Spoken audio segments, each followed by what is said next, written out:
年到今逍遥，再会许农花满怀哟，哎妈一怀哟，要活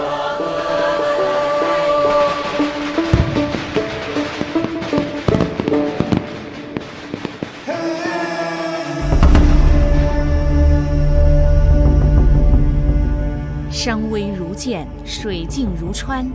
名山圣水孕育了剑川人的无限才情，也保存了剑川春节的传统民俗仪式。打饵块、供猪头、吃元宵、会灯笼，数不胜数。最值一提的是楹联文化。自明清以来，楹联文化在剑川城乡蔚然成风。或文人学士、平民百姓，或节日庆典、婚丧嫁娶，或亲朋仇贺、华造上梁，都乐用楹联寄怀表情，营造气氛。千百年来，楹联文化传承不辍，人才绵延不绝，佳作层出不穷。有以赵藩先生为代表。赵藩是中国近代史上著名的政治家、学者、诗人和书法家，一生著述颇多，尤以诗词楹联为最。由他撰写的成都武侯祠宫心联和昆明大观楼长联古今流传。剑川楹联能够历经风雨沧桑而延绵不绝，拥有旺盛的生命力，离不开自传自书。自传自书是剑川楹联的一大特色。春节前夕，剑川白族人家或自家书画，或请文人学士挥毫，表达对新年、对春天、对未来的美好祝愿。书写陈酒迷香的年味，寄托红红火火的福祉。剑川春节不仅自书楹联，还自画门神。剑川的门神既不骑红马，也不扛大刀，而是将一书一画、诗书画印结合，把文人情怀和家国愿景装点进了新春祝福中，寻常的日子便有了温度。始于明末清初的赏春联，是剑川传统文化的一个缩影，也是自书楹联的完美升华。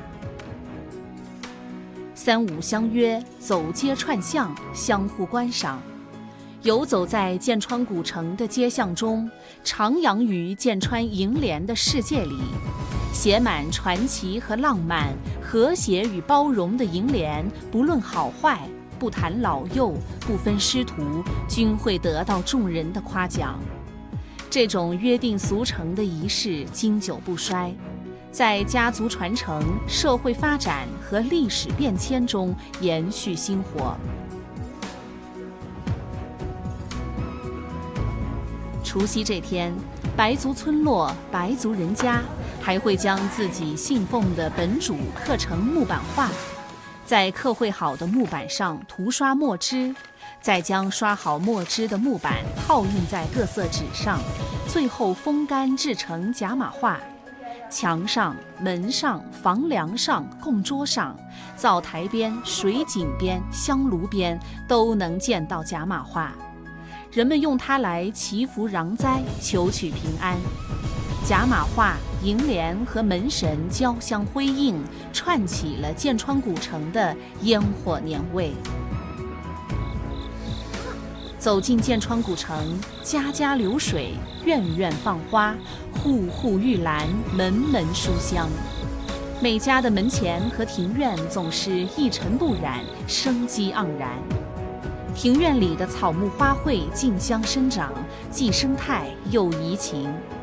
每逢新春佳节，剑川人都要为自家盆栽书写大大小小的福字或春字，大树的枝干缠上一圈红纸，再赋予青松、红梅、春兰不同的寓意。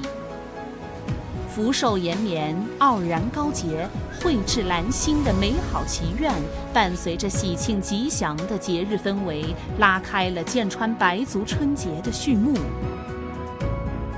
当浪漫情怀、理想情怀、天下情怀通过楹联得以展示后，不仅让人领略到诗情画意，也阅历了历史沧桑，丰满了人生感悟，在节日里、生活中构筑起一道亮丽的剑川文化风景。